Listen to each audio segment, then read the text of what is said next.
De se consacrer à relever les soldats morts sur le champ de bataille pour leur donner une sépulture décente. C'était son devoir de mémoire. Habillé la plupart du temps comme eux en poilu, il vivait de menus travaux et de dons des habitants d'Apremont. Il a habité successivement dans le fort des Paroches, puis dans un bus au-dessus du village, et finalement dans le fort de Liouville. 3 sardines et 3 patates, voilà mon Noël, a-t-il déclaré lors d'une interview.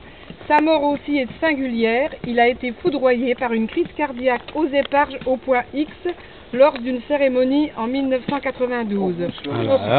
Les ouvrages qu'il a dégagés font partie du site important du bois brûlé.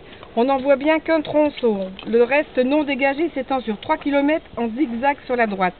L'extrémité qu'on franchit actuellement par un petit pont formait un fortin dirigé vers le fort de Liouville et la plaine de la Wavre.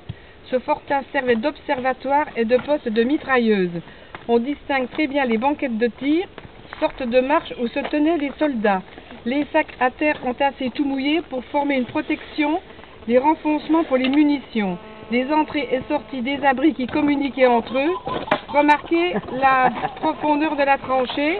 L'espèce de pilier central fut probablement édifié pour servir de protection contre les obus à cause de la largeur de la tranchée à cet endroit.